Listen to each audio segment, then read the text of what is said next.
Famille, justice, enfance. Bonjour famille, justice, enfance. Un direct un peu perturbé ce soir, un très léger retard pour se connecter, mais un direct tout de même. Alors, nous allons parler aujourd'hui avec Fabienne, avec maître Georges Domergue et éventuellement maître Vanessa Frasson qui nous rejoindra peut-être, d'une affaire type, d'une affaire exemple. Là, voilà, vraiment, on aime bien parfois prendre des cas particuliers et moi, je vous les présente lorsque je les ai vérifiés, que je suis certain de ce qu'on est en train de dire. Mais là, vu les intervenants, nous sommes certains de ce que nous sommes en train de dire. Voici un exemple où les liens parentaux, notamment entre les parents et les enfants, sont sous-estimés et sont même quasiment oubliés. C'est une affaire qu'on pourrait appeler l'affaire du lancer de bébé. Ne rigolez pas, mais c'est un peu ce qui se passe. La mère ne se rend pas forcément compte de l'état dans lequel son enfant lui est remis par la crise de violence de l'autre ascendant. Elle l'amène à l'hôpital lorsqu'elle se rend compte que quelque chose ne va pas. Et là, le système s'emballe et, vous allez rire, mais un enfant qu'elle était en train de l'allaiter, on l'a séparé de la maman, on a incarcéré la maman et ça a duré des mois, ça a duré des années. Et voilà ce qui se passe lorsqu'on demande de l'aide et que le système s'emballe. Fabienne, maître Georges Domergue, êtes-vous là ? Je suis là. Oui, ils sont là, c'est parfait. Est-ce que cette présentation d'affaires vous convient ou est-ce que vous voulez la compléter ? Je laisse la parole à Maître. Non, mais dans les grandes lignes, c'est effectivement ce que vous avez dit qui peut résumer ce dossier. Je retiens les termes, le système s'emballe et c'est bien ce qui s'est passé parce que quand une affaire démarre mal, eh bien, malheureusement, les institutions ne sont pas organisées aujourd'hui où les intervenants, magistrats, policiers, même médecins, ne semblent pas outillés pour rétablir les choses rapidement et on s'en tire avec plus de 8 mois de détention provisoire totalement injustifiée pour une mère, son bébé, 19 jours après sa naissance. Il m'a semblé, maître, si je ne m'abuse, que les premiers écrits, les premiers effets dans la justice sont déterminants pour la suite du dossier. On parle de première impression dans la vie générale, dans la vie courante, mais n'est-elle pas extrêmement, de manière démesurément importante auprès des agents judiciaires ? Oui, c'est-à-dire que malheureusement, il semble qu'on fuit aujourd'hui la réflexion. C'est même pas d'ailleurs la réflexion, c'est le bon sens, c'est-à-dire que la compréhension des choses qui nous arrivent normalement, instinctivement, naturellement, à toute personne, quelle que soit d'ailleurs sa formation, son expérience, le bon sens, normalement, c'est ce qui est partagé par tous ou qui est censé être partagé par tous. Et là, on voit que on n'utilise même pas son bon sens, on a un enclenchement désastreux, un effet pervers du lien qu'on a voulu créer maintenant de manière systématique entre les différents intervenants avec des signalisations qui passent de services médicaux, services sociaux, à la justice, à la police. Tout ça s'enclenche et produit des effets automatiques graves sans qu'il y ait le filtre de la raison. Nous sommes censés être le pays de Descartes et souvent je me dis en voyant fonctionner la justice aujourd'hui que nous sommes non pas le pays de la raison, mais de la déraison. C'est extrêmement inquiétant. On a l'impression que tout peut se produire par manque de réflexion, d'attention, de lucidité. J'ai eu l'occasion de comparer le fonctionnement, il y a très longtemps, comme magistrat dans l'affaire dite des bébés congelés, de la justice coréenne du Sud, Séoul, et le fonctionnement de la justice française, puisque cette affaire l'affaire des bébés congelés, démarre à Séoul. J'ai eu entre les mains toute la procédure coréenne, la simplicité, de la rapidité, du bon sens. Moi, vous l'aviez évoqué, je me souviens, voilà. Ça, oui, déjà. Et en France, j'ai vu la lourdeur et une sorte d'absurdité, d'absurdistan, voilà, opérationnel en France. Alors, et là, c'est un peu ce qui s'est reproduit. Alors, Cette fois, c'est pas la Corée du Sud, c'est un peu le Japon qui apparaît par la fenêtre, même si les protagonistes n'ont rien de japonais. C'est le prénom du bébé. Alors, je ne donnerai pas son nom, on va rester dans l'anonymat, mais je donnerai simplement un aperçu en l'appelant Asako. Bon. L'enfant du matin, en japonais, et c'est bien une affaire qui démarre à l'aube d'une journée du mois de juillet 2024. RLP. Radio Libre en Périgord. Famille, justice, enfance. Fabienne Casamassima de Michael Justice, est-ce que tu veux que je lise le petit compte-rendu de l'affaire que tu m'as donné, ou est-ce que tu veux le faire? Non, je te laisse libre de le faire. À ce compte-là, oui, mais tu peux aussi le faire parce que tu connais l'affaire et puis ça te fera intervenir un petit peu. Oui, mais je n'ai pas le document que je te l'ai envoyé, je ne l'ai pas imprimé. D'accord. Alors, au mois de juillet 2024, la maman dont il est question recevait la visite à son domicile, le père de son bébé. Le lendemain matin, encore endormi, la maman se réveille et en s'approchant plus près de son enfant, constate que celui présente un hématome sur la tempe gauche. C'est-à-dire qu'en fait, visiblement, la veille, ils se sont un peu disputés les deux et on lui a lancé le bébé dessus. Donc elle contacte sa maman, donc la grand-mère, elle lui décrit le bébé en lui disant que son père l'avait jeté sur elle durant la nuit. La grand-mère se déplace immédiatement, on voit qu'il y a un hématome et qu'il y a une jambe qui est un peu molle, donc ils prennent le bébé et ils l'amènent aux urgences. Alors, une partie des examens ayant été effectués, elles se sont rendues au commissariat pour déposer une plainte contre le père de l'enfant. Les deux parents étaient entendus immédiatement par les services de police. Après la plainte de la maman, une assistante sociale avait appelé les services d'investigation afin de leur dire qu'un signalement avait été effectué suite aux blessures de l'enfant qui avait aussi une fracture du fémur. Donc le bébé avait effectivement été endommagé par cette altercation.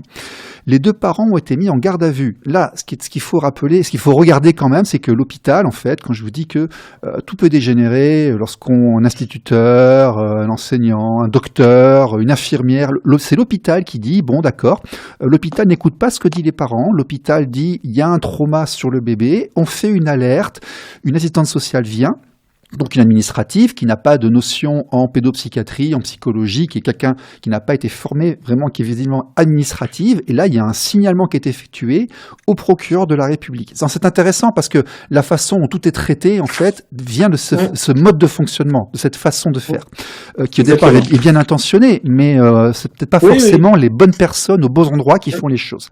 Les parents sont en garde à vue, sous le statut de suspect, ils sont pris au procureur de la République. Le père sort sous contrôle judiciaire, alors que la mère se voyait incarcérée. Et là, on voit aussi un schéma de manière assez régulière, c'est-à-dire qu'on accuse quelqu'un, et la personne, en fait, qui fait les démarches en disant « Au secours, il faut aider mon enfant, regardez, il y a un problème », c'est elle qui se retrouve incarcérée, et l'autre personne sort. Je dis ça, mais c'est difficile de faire des généralités, mais ce qu'il y a, c'est que ces choses-là sont tellement, criardes et difficiles à soutenir qu'on les remarque tellement qu'elle ne devrait pas exister, ne devrait pas y en avoir autant. Ouais. Donc, une demande de remise en liberté était effectuée en date du 26 septembre, enfin en 2024, et rejetée en octobre pour une durée de 4 mois. Donc, elle est restée longtemps quand même. Hein. Et pendant ce temps-là, contrairement à ce qui se passe pour les gens qui accouchent en prison, il y a une rupture de lien entre la mère et son bébé. C'est un enfant qui était en allaitement est séparé de la maman parce qu'il y a une enquête pour information préoccupante. C'est scandaleux. C'est scandaleux. C'est-à-dire personne ne pense à l'intérêt et aux droits de l'enfant.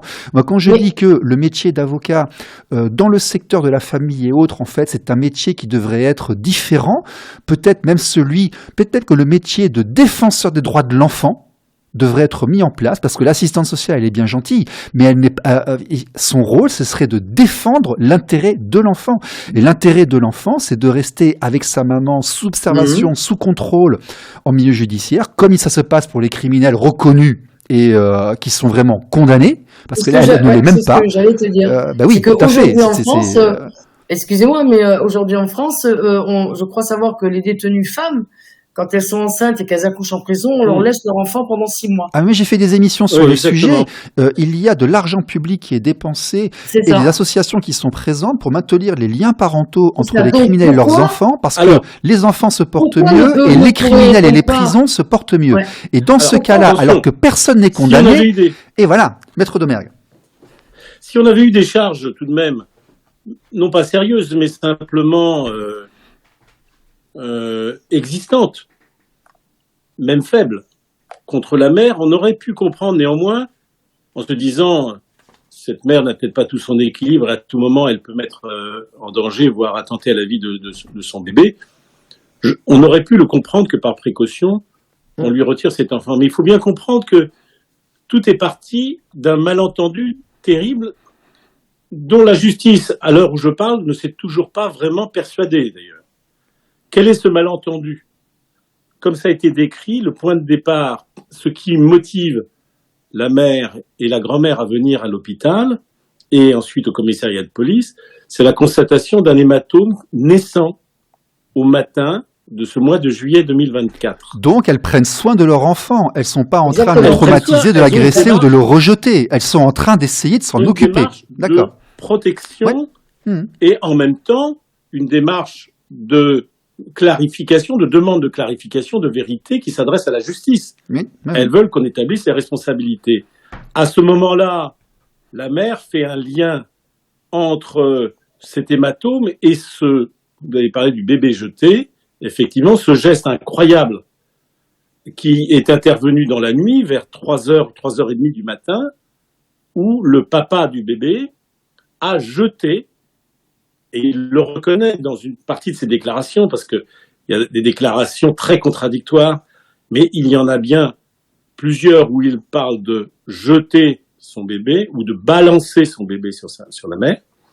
Donc il jette par dépit, non pas d'ailleurs par jeu imbécile, il s'agit bien, il le dit, de faire payer en quelque sorte à la mère ces réflexions qu'elle adresse au père en lui reprochant sa brutalité à l'égard du bébé. Donc, puisque tu me dis ça, eh bien, occupe-toi de ton bébé.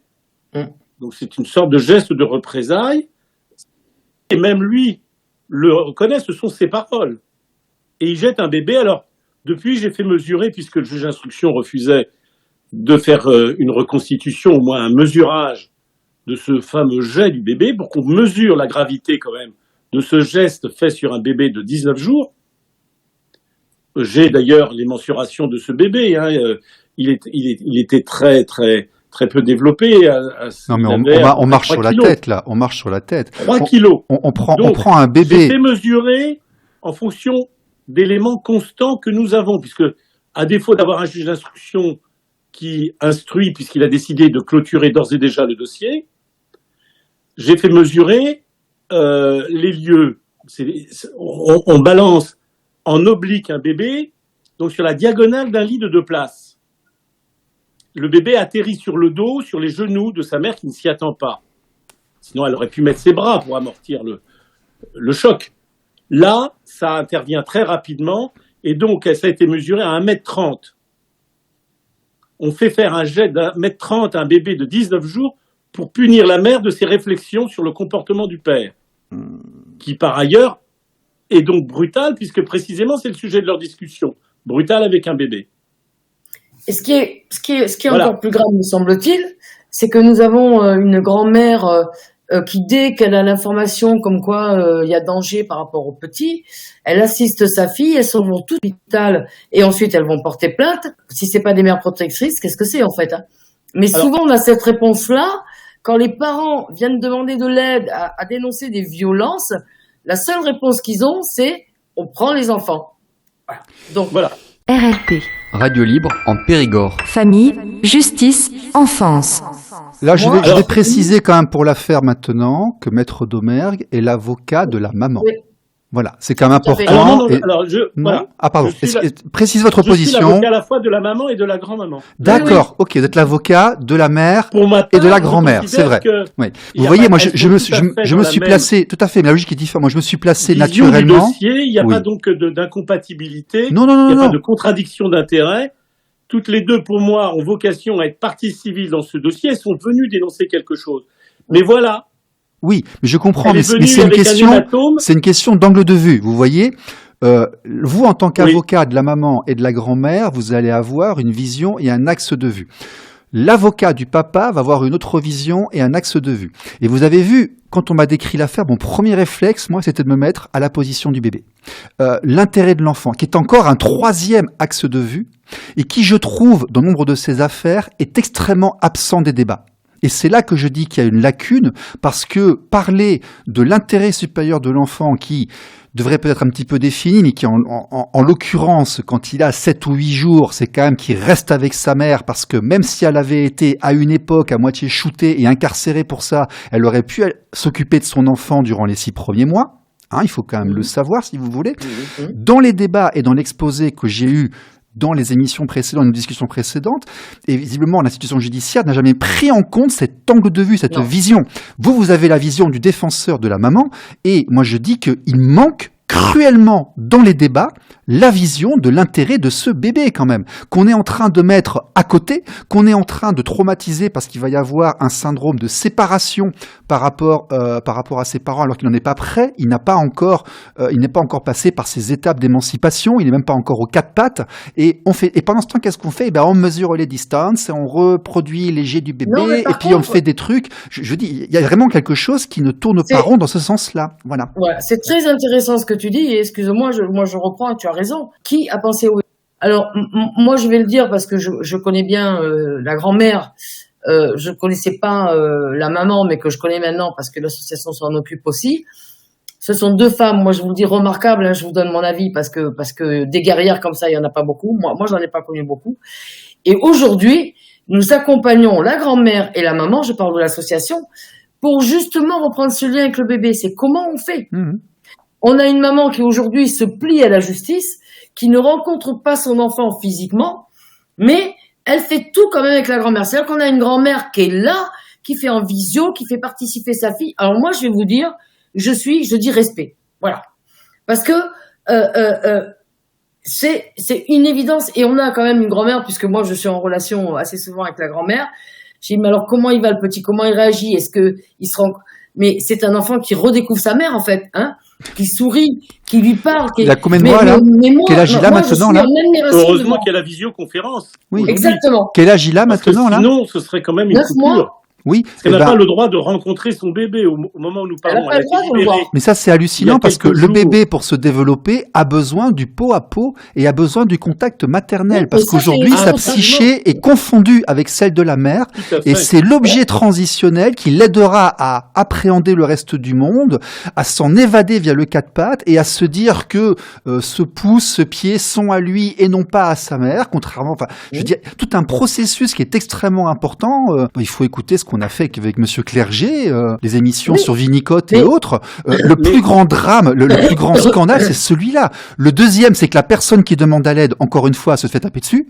Mais avant tout, le plus gros, mais elle s'en remettra si vous voulez. Mais le plus gros drame, c'est cette première année de l'enfant qui est dévastée pour rien. Alors que nous savons mettre en relation une mère et son enfant sous surveillance. Nous savons le faire. Oui.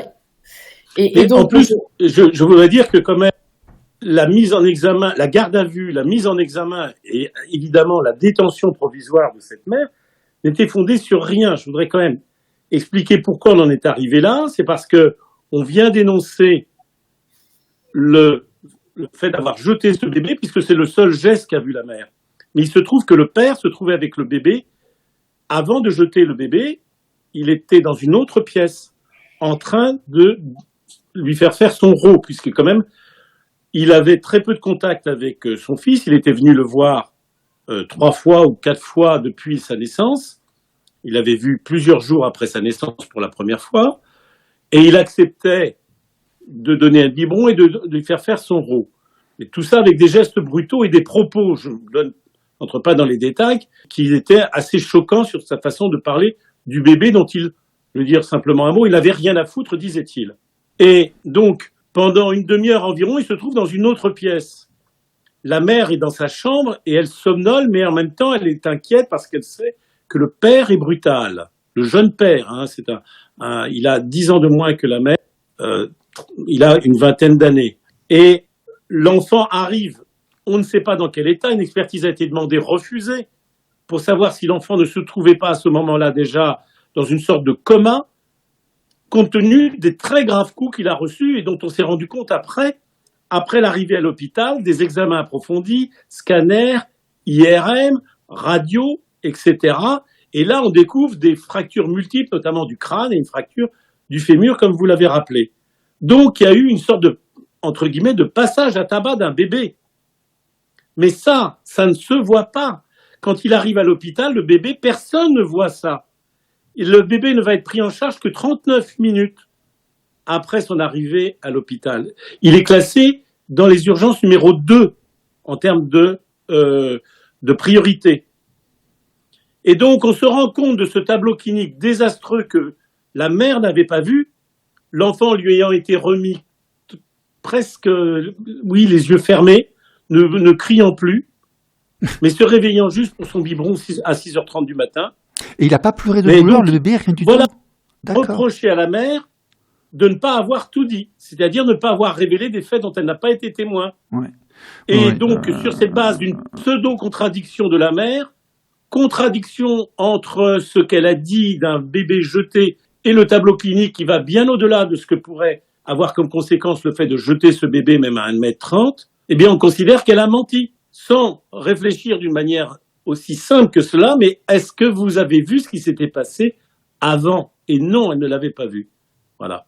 Et Ouais. donc, sur cette seule base d'une pseudo-contradiction qu'on ne remet jamais en cause, eh bien, on va la placer en garde à vue d'une manière très violente. Nous savons que pendant la garde à vue, le père a été bien traité. Il y a des mots gentils qui ont été prononcés par l'officier de police judiciaire qui l'entendait. Et au contraire, elle a été extrêmement pressée et moralement soumise à une pression terrible pour avouer des faits dont elle n'avait pas commis et dont elle ne pouvait rien dire. C'est seulement pu faire état de cet épisode d'une demi-heure où le père, il ne conteste pas, s'est retrouvé seul avec un enfant. Et plus tard, elle s'est souvenue d'un grand bruit dans cette pièce qui était à côté. Elle, qui est à moitié sourde en raison d'un handicap personnel, eh bien, elle a fini par comprendre ce qui s'était passé dans l'autre pièce. Petite Voilà. question, là, quand une garde à vue se passe comme ça, de manière un peu brutale, des gens qui se comportent mal, il y a des recours possibles? Alors, déjà, il faut savoir rapidement, que très rapide, juste un point technique pour nos auditeurs. Les recours. Oui, parce que la garde à vue dénature, et la garde à vue, c'est pour maintenir quelqu'un à disposition d'une enquête. Ça sert à ça. Ça sert pas à punir les gens pour les envoyer au cachot durant 24 la heures. sanction d'une garde à vue bon. qui ne se déroule pas normalement, c'est la nullité, c'est une sanction juridique. D'accord, ok. Voilà. Mais il n'y a pas d'indemnisation, Mais il n'y a le pas de... prouver. D'accord. Il faut arriver à prouver que D'accord. les choses se sont passées comme on dit. Ok. Et il y a des enregistrements, en l'occurrence. On a des actes qui ont été enregistrés. Le problème, c'est qu'en France, on enregistre, mais on a peur de voir ce qu'on a enregistré.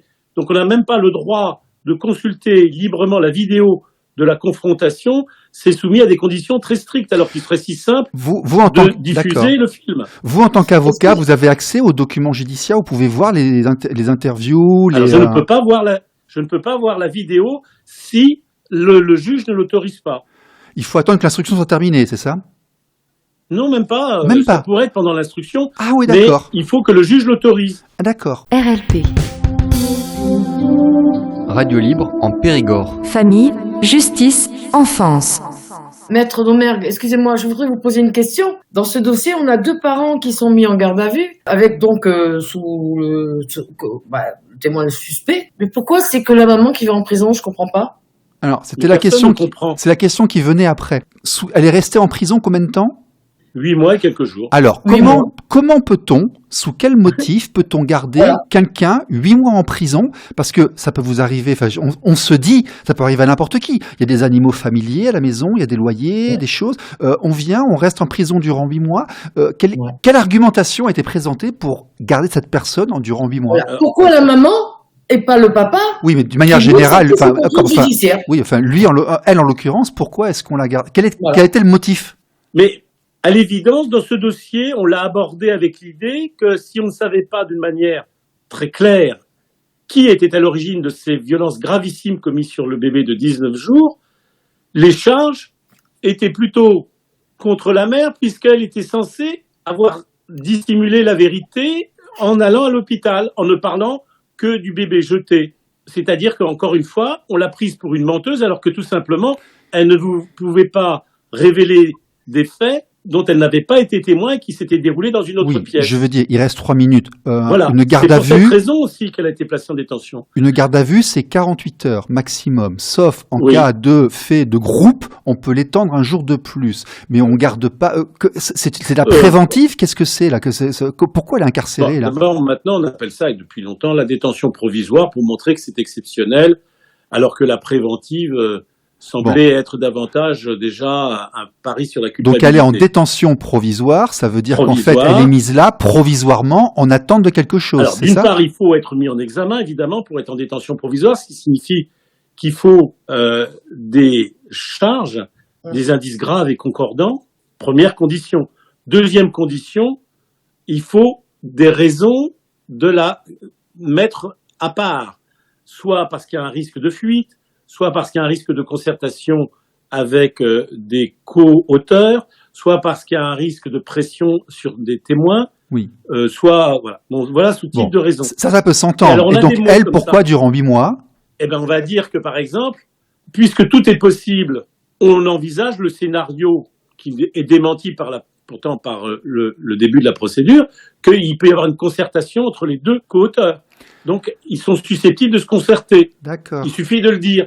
Le problème, c'est que On veut les dire ce empêcher qu'on de veut. se parler. D'accord, ok. Le motif c'est ça, c'est qu'on Voilà. veut pas qu'ils se Bon, parlent entre eux. d'accord. Donc on en prend On va un dire des deux et on pour- l'emprisonne. voilà, D'accord. pourquoi elle, pourquoi lui? D'accord, ok. Parce La que logique le dans la fait justice que sous-jacente, c'est pour celle-là. Ok, d'accord. Elle est censée peut-être vouloir fuir ses responsabilités. Là aussi, ça va à l'encontre pourtant du début de l'affaire où c'est elle qui va à la police, c'est elle qui va à l'hôpital. Mais il aurait été possible dans cette détention provisoire de laisser un contact avec l'enfant, quand même. Exactement. Ah oui, alors on évoque également le renouvellement des faits. Enfin, c'est encore une fois une mère qui va pour sauver son enfant à l'hôpital. Oui, et puis encore une fois, en prison, si vous accouchez en prison ou que vous avez incarcéré, vous avez un bébé, normalement.